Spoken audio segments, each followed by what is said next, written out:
এই জন্য আজকে যখন তত্ত্বাবধায়ক সরকার আসছে, আমি এই তত্ত্বাবধায়ক সরকারকে তৃণমূল বিএনপির পক্ষ থেকে পত্রিকার মাধ্যমেও ধন্যবাদ জানাচ্ছি, আপনাদের মাধ্যমেও ধন্যবাদ জানাচ্ছি এবং তাদের সফলতা কামনা করি। এবং আমি মনে করি যে কদিন সময় তারা দরকার, তারা যেন এই সময়টা নিয়ে সুন্দরভাবে একটা গ্রহণযোগ্য নির্বাচন, গ্রহণযোগ্য প্রশাসন, গ্রহণযোগ্য পুলিশ বাহিনী এগুলি তৈরি করে।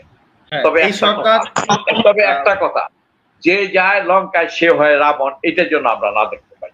কোন স্বৈরাচারী উইদাউট পানিশমেন্ট যায় নাই।